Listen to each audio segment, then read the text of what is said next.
Village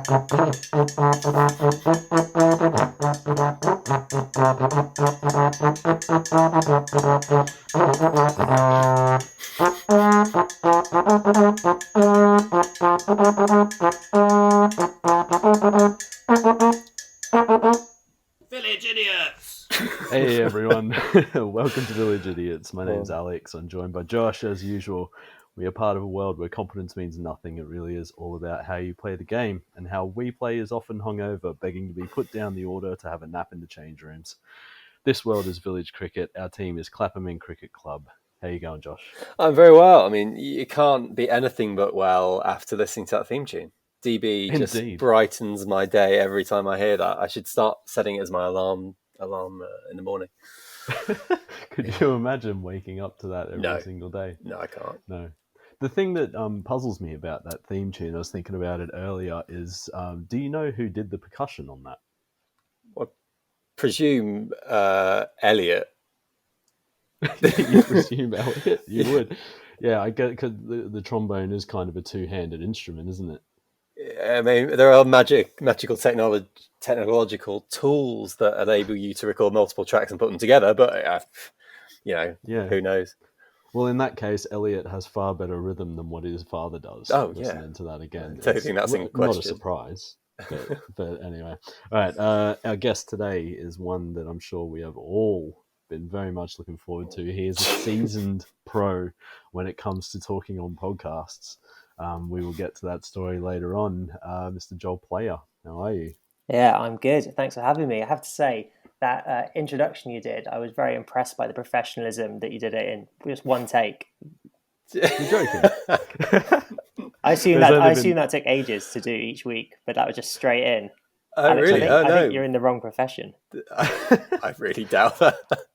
100%, and not tooting my own trombone here. I've only had to restart one so far. So 1 out of 5 ain't bad. Yeah, not bad. Also, Alex, I'm glad you had to say Joel's surname, because after many, many years of playing cricket with him, I'm still not totally sure if it's Plaja or Player or, Plaja or what it is, I mean, we could finalize that debate right here, and I could just tell you. No, it's not as fun. You could tell us, but it won't finalise the debate. Yeah. I would also like to say I'm a little bit offended to be coming on this podcast after Hedge. Stop complaining. I knew that was coming. Why? You were almost going to come after Sarah. Sarah was going to be a guest before you, just to annoy you. But I feel like I could take that a bit better. That was something that made me laugh when we texted you for it. You were like, "Finally!" I was like, "Dude, it's episode 5. Like, we haven't even done half a cricket team yet," and you're like, "Come on, the clock is ticking." Well, I know my place now, so. Just because you're fucking off to Switzerland. There you go. Speaking of your place, Joel, first question as usual, what's your role in CICC and how long have you been with us, sir? Well... Or should I say senior? Role, I'd say opening batsman, part-time bowler, and I used to be the vice captain before meeting a sad, swift end, and I've been in the club since probably 2012 now. So is that? No, that's about the same as me, isn't it? Maybe 2012, 2013. Yeah. Right. I feel like you were there a year before me, at least. So yeah, I think 2012 sounds right. I mean, I was there before Hedge. Let's put it that way. But not on the pod. Yeah. All right. Well, how did you get introduced to Clapham then? How did you join? Probably the same as most people. I just moved to London. I was looking for okay, not that most people. I was looking for a cricket club in London after just moving here, and so I go online, search on Google, cricket clubs, Clapham, because I was living in Balham at the time, and then this one comes up as the first one. So I think, great, weekends down Clapham Common, playing some cricket, having a few drinks. First game comes around after getting in contact with Rian, and he says, "Okay, meet at Paddington at 9 a.m." I'm like, "All right." Rock up to Paddington. see Josh. Yeah, that's right. Yeah. So Josh was actually the first ever player I ever met from CICC. Oh, I'm sorry. We bought a couple of ciders. Ciders, yeah. And then got on like an hour and a half train ride to Shinfield via Reading. I realised I'd potentially made an awful decision. But then 7 years later, here I am. Sure. Oh, we don't play at Shinfield anymore, do we? But yeah, I think that's so many of us have fallen into that trap. That was myself was included, and Hedge was exactly the same. But it's a decent trap until you end up on a train halfway out to the middle of nowhere, like you said, changing at Reading, and what the hell is actually going on here? But then you just keep coming back. I imagine that was Josh's influence. Yeah, I can't imagine that helped. I mean, turning up to the train station at 9 a.m. and finding somebody who wanted to have a cider with you on the train, feel like you've hit on something pretty good. Strong start, yeah. The fixtures might be questionable, but at least the company's good. Fixtures in cricket questionable in the club, yeah. Sorry, Hedge. Okay. All right. What's your earliest memory of cricket, sir?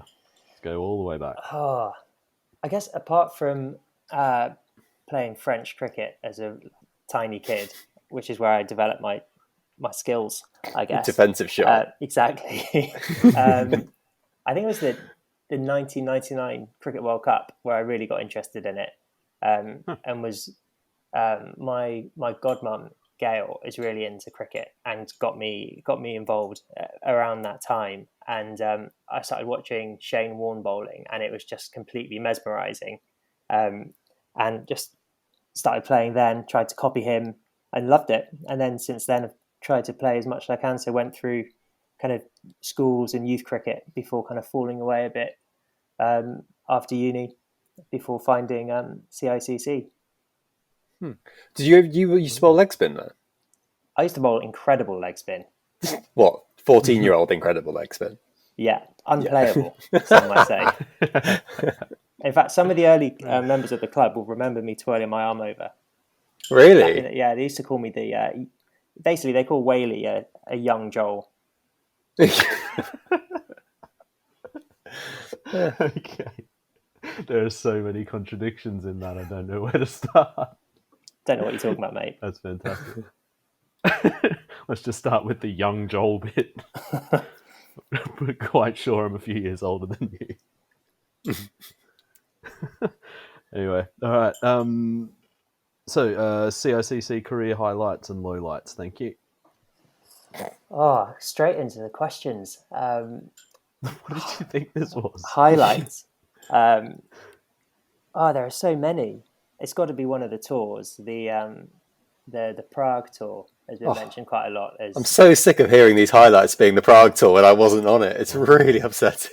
Same. Okay, Josh. Well, actually, the Croatia tour was really good. Wasn't on it.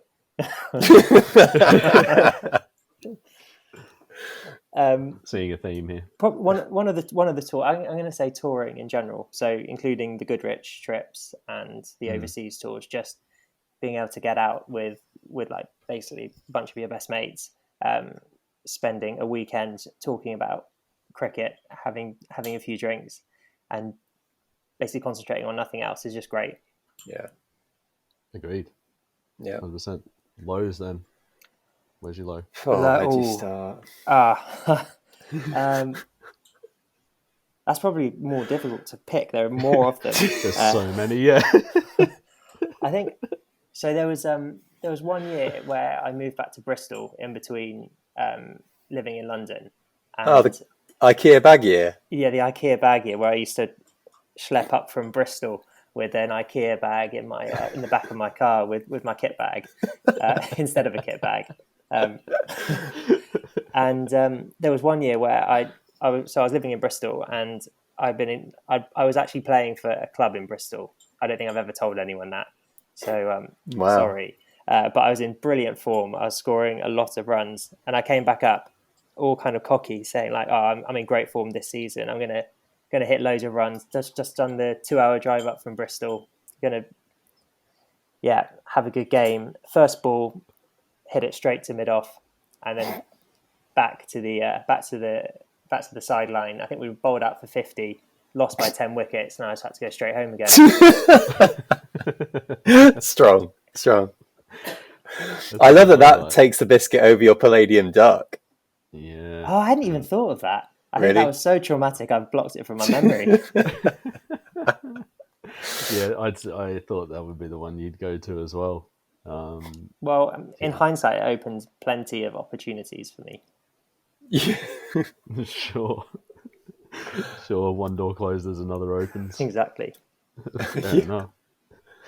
Cool. All right, nicknames at the moment. I know quite one of my favourite things about your nickname is the way it gets plastered, or the way it's written on the back of the one day or the T20 shirts that we have. The one day just never fails to like get a little chuckle from me when you look over and then it's just got player and 2 underneath it, and it's because obviously for people that don't know, Joel's last name is Plaja, as in the Spanish beach. That's right, isn't it? No, but that's fine.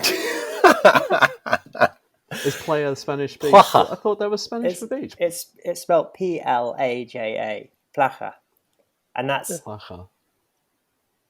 if you want to get really technical, it's Old Catalan for beach, and Spanish for beach is playa, and that's what everyone always gets it wrong to, so it confuses it to player, and then that's just moved to player. Yeah. So so is it Playa is Spanish beach? Yeah. Okay. That's where I got it wrong.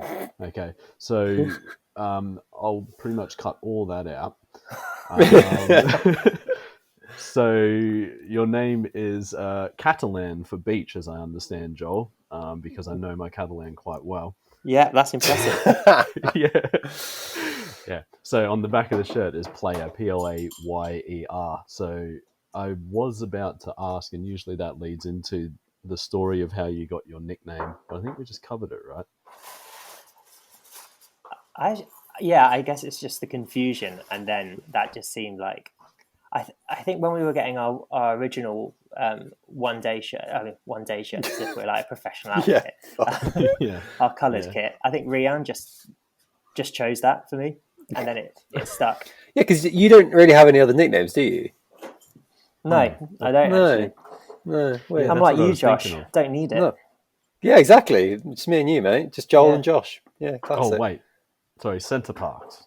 Oh, yeah, good point. Yeah, Centre Parks. Yeah, I forgot about that. There's maybe a more recent one. Big thanks to Jimmy Anderson for that one, of course. Yeah, I mean, to be fair, having a nickname coined by Jimmy Anderson, yeah, it's pretty good. It's a bit surreal. Hold that. Yeah. Do you have a favourite opposition or favourite ground? Oh, yeah. This is so favourite opposition. It's got to be Lord's Travellers.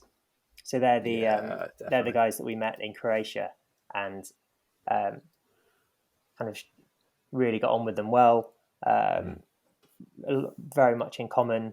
Like they are a complete kind of village team as well. I think most of their players don't kind of live in London. They just kind of meet up every now and again for games. I think they train a lot throughout the winter as well at Lord's every week, which is really impressive. Which is, I hope they're not listening to this, but for a team that trains all year round, I think their performance leaves a lot to be desired. I mean, I'd say there's zero danger of them listening to this. I mean, Josh scored 100 against them, so I think that says it all. How dare you? I think they're my favourite opposition, and favourite ground is that's got to be Goodrich. Yeah, sure. When the wind's not blowing. Even when the wind's blowing, there's nothing like looking over the hills and seeing the clouds coming in your direction and thinking, "Oh shit." Oh, but when the weather's good there, like when we've had barbecues on day 2 and the sun's shining, it's just the most glorious place in the world. It's so good. That's what I was going to say. When the wind is blowing and you've got all those clouds, then it gives you that flicker of hope that it's like that wind is blowing all of those clouds away, so that on day 2, by the time we're finished, glorious barbecue comes out. And I know I saw your face then, Josh, but It happens. Yeah, It's yeah, happened yeah. like at least 2 or 3 times for me. The first time I went, it snowed the morning that we were driving up, and then on the Sunday, the most glorious barbecue ever. We were in t-shirts and shorts. It was crazy. That was the year I forgot my jumper. Bad day. That Saturday. It was not pleasant. I mean, the weather would have been great this year. Don't even. I mean, why? Why even? Like your Palladium duck, I put it out of mind. I'm ignoring this good weather. It's fine. Yeah, and you had the chance to get a Palladium pair as well. We're all looking forward to that. There's still a chance for that next year. It's fine. Yeah, we'll be back. Oh yeah. As long as we don't play this year, though, that's the problem. I'll be back. Yeah, you'll be back for good, Rich. Yeah, there's no way I'm missing that. I'll be getting straight on that flight. So would you take, because I was preparing myself to face the first ball of the season and for the ensuing Palladium Duck, because I was fully gearing myself up for that. So if we play again this season, do you want to face the first ball of the season so that you can defeat the Palladium pair? I mean, this is on the assumption that Matt Goodman, the new captain, wants us to carry on opening together. But if that were to happen, then I don't know. Should we flip a coin? I mean, I think it's up to you. If I were you, I'd grow some balls and go, do you know what? No, I'm gonna take it. But I know that any failure is going to get you straight on the line to tail enders to try and get me on the radio again. Absolutely not. I'd never do that again. Yeah, you can't be sacked twice, mate. I don't know. I'm on the fines committee, so I could be. Righto. So final one from me for now. Do you have a favourite tea then? Yeah, good easy. Question. The Gents of West London tea, when they bring either a full curry takeaway or falafel wraps from one of the shops that they work at. Yeah, that's hands down. That's the best one. Amazing. And it's always late as well. It's always like, sorry, it's in the kitchen, and you just sit there. And they've also usually have the test match on the TV in the clubhouse, so you can just get a beer, watch the test match for like an hour and a half as you wait for your curry. And so I mean, a doner kebab. Yeah, it's kind of no surprise that they always put us in first. Yeah, and we always fall for it as well. Yeah, every time. Absolutely. All right, Josh, I'm going to turn it over to you. Okay. Well, yeah, I mean, we haven't really spoken about the tail enders episode, so might as well just quickly cover it, because I'm sure people want to hear firsthand the experience of, first of all, being surprised by the announcement live on radio, and then being sacked. What were you thinking going into that call? I mean, you'd given me a little bit of background and said they want to talk to you about your Palladium duck. Yeah. So I thought it was just one of those things where they were going to have a laugh at me for getting out first ball.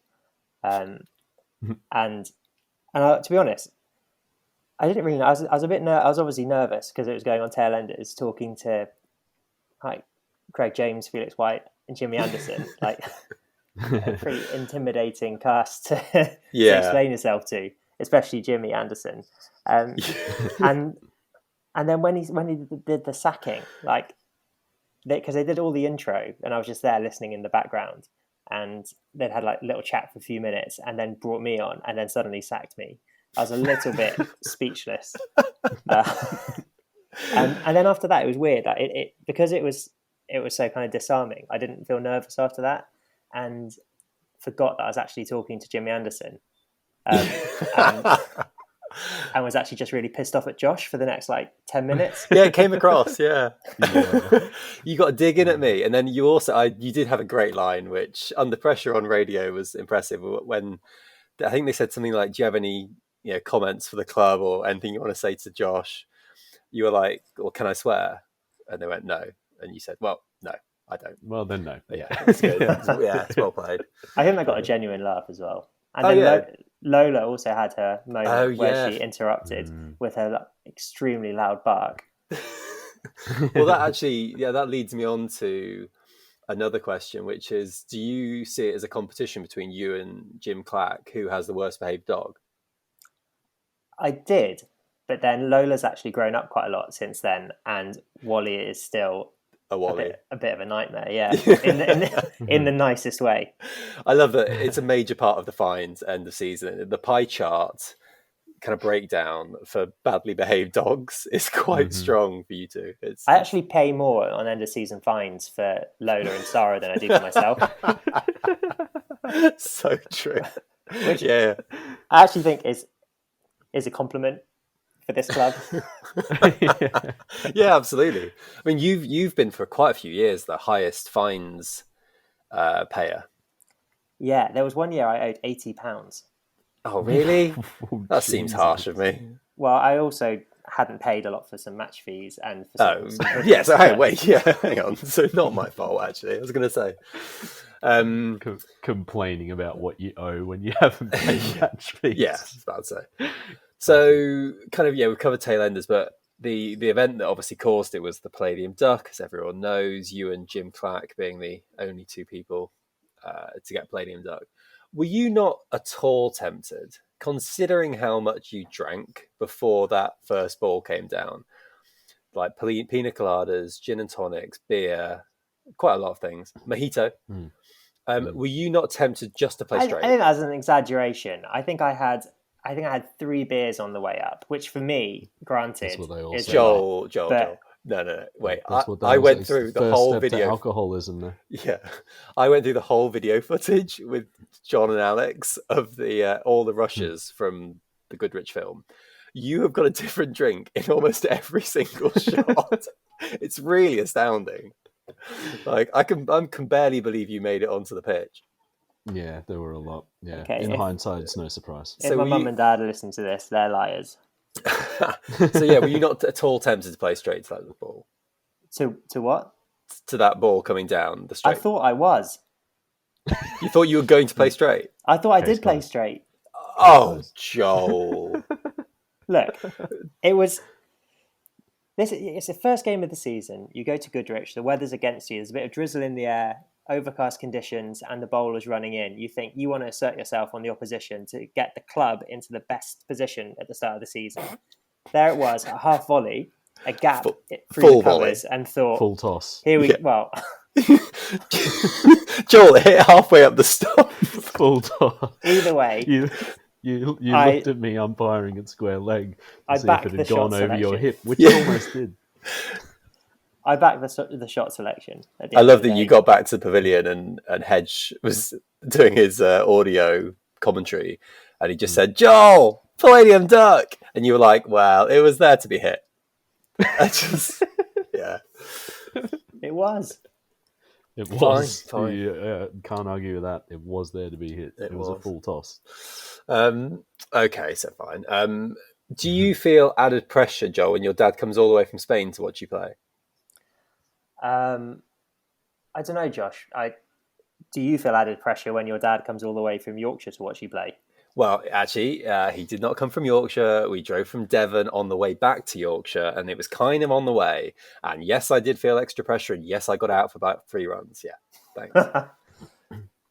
Has your dad ever seen you make 50 or anything, Joel? Yeah, I think that day. Which day? The day that Josh's dad came to see him play. He watched me get a few runs, and then like literally a few runs, i.e. 3 or 4, and then he fucked off. Yeah, he just left. He's like, "Well, that's enough." That's fine. Yeah. And yeah, my dad was also there, and I scored, I think, 70 odd, Josh. 70 odd, because I remember that big contribution didn't quite get you up to my level for the end of season trophy. But actually, on the subject of your dad, do you feel like you're letting, because I certainly do in this particular instance, do you feel like you're letting him down on a hair front as well? From a follicle perspective? Because your dad has incredible hair. Yeah. It's a mane. A little bit, I have to say. Yeah, me too. I mean, you'll be able to feel my pain on this. I mean, there's nothing against the shaved head look, because obviously it's very, very strong. But very strong. Compared to our dads, it's the complete opposite, isn't it? I mean, between our dads, they've probably got 4 or 5 foot of hair. And we probably got what, like, half 3 a or 4 centimetre? mil. Yeah. You guys are in the privileged position at the moment, having not a lot of hair and just being able to shave it off at the moment. Did you see my hairline at the moment from Virginia's effort? Oh, I mean, we've seen it. Jesus fucking Christ! Wow, look at that. Yeah, you need to put a picture on the group for that. But Alex, it's not all easy. Yesterday, I had to get Sarah to shave my head with a beard trimmer. No. How do you think I do mine? Is that how you do it as well? Yeah, have done for like 12 years. Saved a fortune. With a beard trimmer, or not like proper clippers? Oh, maybe like proper clippers, actually. Oh, I don't know. Yeah. And let's take this conversation elsewhere. This isn't one for the podcast, anyway. is it? So, moving on. Joel, where is your dream tour? Oh, what are we talking, like realistic tour or anywhere in the world? Realistic. Okay. Probably Spain, somewhere in Spain. Yeah. I think it'd be really good to go. There are some really lovely grounds in parts of the country. I think it would be really nice to kind of go down to one near the beach and play there. Yeah, good choice. Well, I think, maybe like, I don't know, probably a bit too far to drive, but we guaranteed good pool and pina colada sessions if we're in southern Spain for a tour. Fucking hell. Well, that leads me on very nicely, as if planned, to my next question, which is, what's your secret to making the perfect pina colada? Well, having spent many years practicing and many tours looking throughout Europe for the best combination, I actually don't remember. Okay. I think using coconut cream is actually essential rather than just the pineapple juice. So I think adding a little bit of coconut cream, some pineapple juice, and some good quality local rum. And then you've got yourself a good pina colada. But I think actually the most essential part is having a nice fancy big glass with an umbrella. Lanzarote pina coladas. It was the best thing about that tour. That was the dream. With the little drinks holder rubber ring. Yeah, rubber ring in the pool. Oh, it's a great time. Thanks, Clack. Oh yeah, that was a great call by Clack. Lanzarote. What's your tipple of choice when visiting a massage parlour in Lanzarote? A €20 glass of prosecco. I thought you ordered a tap water and got charged €20 for it. I think I ordered I'm not coming across well here. I went in there to find a certain other member of the club who had disappeared inside. Who was that again? I actually can't remember. Was it Matt Langham? Oh, I thought it was. It might have been Callum. I thought it was Callum. Yeah, probably Callum. Yeah. Or Frecknell. Do you know what? It's probably Frecknell. He was probably giving life coaching to the hookers. He was trying to save them. just in there apologising for all of them. And then finally, Joel, right, so I want to do a little bit of a quick challenge before the main quiz. This is kind of a warm-up quiz, if you will. I'm going to give you 20 seconds on the clock to name as many things from your famous things you like about Goodrich list. Okay? Ooh. So you got 20 seconds. There are 20 things on the list, and you've got to get as many as you can. Okay? Can I play for the onesie misses? You can have them at the end of the 20 seconds. Yeah, absolutely. Yes. Okay, Joel, your time starts now. Okay, getting to the minibus, having your first drink, getting the snacks and drinks from M&S for the minibus. Second drink, going out of London, Oxford services. Third drink, stopping for a second piss, getting to Goodrich. And that's time. Oh, that was woeful. Yeah, that was woeful. I mean, you got the gist of a few things, but you barely got to. You didn't even get to Goodrich. Alex, do you want to name a few? Arbitrarily missing out numbers. Yes, is definitely on there. Winning the quiz. Yeah. Watching the marathon. Yeah. Yeah. The weather. Getting to the pitch and realising how cold it is. Yeah. Playing Thunderstruck. Yeah, play Thunderstruck. Yeah. Going back to his usual bed. The cheese. Cheese is on the list. Yeah, bacon sandwiches, were they there? No, because he famously doesn't like bacon sandwiches. Yeah, that's right. Yeah. And doing the slow-mo Goodrich. You forgot that, yeah. Joel. Bugger. And the quiz, yeah. Good. So well done. Which we did again. That was fantastic. And we won. You did win. Yeah. Congratulations. Again, back to back. Playing cricket is on the list. What's the thing that I don't like? Sundays. The darts. Oh yeah, no. Sundays. There you go. I don't like Sundays at all. Oh, I love that line so much. What about Sunday? No, I don't like Sunday at all. Don't like Sundays at all. Yeah. And who does? It's just a drive back, right? Except for the barbecue. Good. So, I mean, those are my questions, Alex. I don't know if we want to play some famous articulate. But yeah, I think articulate sounds quite good. Joel, do you know how to play articulate? I do. You do? Lovely. Great. So I don't need to explain anything finally. I think, actually, maybe you could explain it just once again for the benefit of the viewers or the listeners. Oh, my God. And just for the benefit of the listeners and Ed Greggs. So we have to... So to play articulate, you get a word. It's cricket related. And from this word, you have to describe it to Josh without saying rhymes with it, without spelling any of it, without saying starts with, without saying any section of the word. Josh has to guess what that word is. Does that make sense? It does. Yep. Yes. All right, great. Good. So you have 3 categories to choose from, Joel. Your categories are equipment and grounds, on field, or DB's wheelhouse. Which would you like? I'm going to kick myself if I don't say DB's wheelhouse. Yeah. So let's go DB's wheelhouse. I was expecting you to say that. I mean, I'm sorry already because I will be terrible. But, you know. Okay. Right, we can do this, Josh. Yeah, we can do it. What's the score to beat, Alex? Great question, actually. I should be doing a score update every week, shouldn't I? So, current leaderboard, we have, I'll go from bottom to top. We have Ed on 3. We have Dad on 4. However, he does have about 20 odd seconds left to go. We have James Fracknell on 5, and we have Hedge on 6, which was the previous podcast that we did. So 6 is the one to beat at the minute. Okay. Oh, Josh, you've got no chance, mate. We can pass, remember? Yeah. Of course you can. Yeah. Oh, okay. This is good. I think we'll be all right. Okay. So let's play some articulate. Josh, are you ready? I am ready. Joel Player, are you ready? I'm ready. Lovely. Let's play articulate. Go. All right, Josh. 2005 Ashes England captain. Michael Vaughan. Like a dog, also a wicketkeeper. Jack Russell.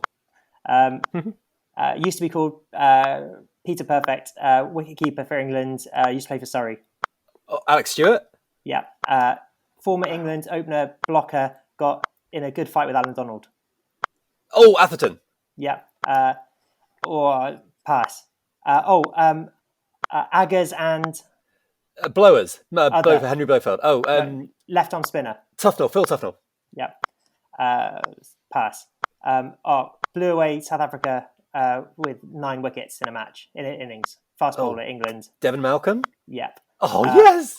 Jesus. We got the same one as just a few ones ago, Aggers. But Phil Tufnell? What? Yeah. Blofeld. Okay, fine. Not Craig Black, but Craig... White. Overton. Yeah. We've just got another one, same again. Time. Okay, better not, yeah. Time. Okay, so we can't have Phil Tufnell twice, but that was a good performance. That was outstanding. He came up twice. I can't believe I got Peter Perfect. Well, I think you should let us have this next one, Alex, given that Phil Tufnell came up twice. But I can't control a lot of what actually happens on there. If it comes up twice, you just need to click rerun and get another one because there's only so many on there, isn't there? Yeah, you should have said that. Wait, how many did we get? That was good. Fuck's sake. 6. Tied with Hedge. But on DB's wheelhouse, which should really count for extra. Josh, that was impressive, mate. I was really... I've never heard the nickname Peter Perfect, ever. I don't know why that came into my head. Yeah, I'm genuinely that was good. Impressed. Well done. Very genuinely impressed. Quite proud of myself 6. now. Cool. Brilliant. Good stuff. Well done. I'm tired. Right. You excited about going to Sweden, Joel? I am very excited about going to Sweden. I hear they got lots of centre parks there. Oh. Also, right, we haven't even touched on Frecknell sending an email in drunk to tailenders telling them that I was going to Austria for a laugh. Yeah, I was slightly confused about that. Good old Frank. Brilliant. So how often are you coming back? You're still playing for us, right? Oh, yeah. I mean, the flights are quite frequent back from Switzerland, so I was still hoping. Wait, is this still on the podcast? Are we still chatting, or is this now just chat? Just having a chat, but the podcast is live. Is that all right? All right, I thought we just finished it. We're now just chatting shit. Hi, Lola. I'm just talking to my Lola friend. is actually being told off at the moment for trying to bury a tomato in the sofa. I have so many questions. Well, talking about tomatoes, it's lunchtime. It is lunchtime. It's lunchtime. Oh, do you want to go, do you, Josh? Yeah, I'm really hungry. I'm starving. Okay, now. All right, then. Okay. Well, I suppose we better wrap it up then. Sorry to keep you, Josh. No, not at all. No, if you've got more questions, then yeah, by all means. But no. What are you going to have for lunch, Josh? I'm going to have some pappardelle pasta with some amazing fennel sausage and some tomatoes. Classic North London liberal elite. Oh, piss off. God, whatever. Sounds nice. But you're absolutely right. Like the names that I hear my neighbours calling their kids are just brilliant. Io, Callisto, Io. Yeah. Oh, all the names. It's ridiculous. Wow. This is Europa quality. All right. Okay. Sorry, everyone. So, once again, big thanks to Elliot Burgess-Belay for his artwork. Thanks, and Elliot. Massive thank you to his father, Dave Burgess-Belay, for his strong trombone work as always. Legends. Yeah. And for the wheelhouse. Yeah, thank you very much for the wheelhouse. I think I've got maybe 2 or 3 left on that now, so I'm going to have to go back and go even further back for DB's actual episode, and I might have to lock it off. Either that or just work harder, I suppose. I don't know. Joel, thank you very, very much for talking to us today. We love you very much. We are going to miss you. He's going to come back. It's all right. It's been an honour. Has it been an anticlimax after all this pestering to get on? I don't know. We'll see how you edit it together. I'm not going to have to edit very much out of this one. It's pretty smooth. Josh, thank you so much. My pleasure, as always. Thanks for having me. Love it. As usual, guys, any questions or whatever, villageidiotcicc@gmail.com or hit us up at villagecicc on the Twitter. Has anyone actually done that yet? No. Excellent. And I was going to say as well, because we did bring up the question last week. Hedge asked, and we kind of asked, is Langham listening? And I thought through the week, that sounds like a really good segment. So I'm opening up now. Is Langham listening? Langham, if you are listening, please be the first one to send us an email on the Gmail account or hit us up on the Twitter. I'm going to be playing Is Langham Listening every single episode from here on out until he actually does. All right. Thank you very much for listening, guys. We love all of you. Be safe. Take it easy. See you in 2 weeks. Thanks. Bye. Bye.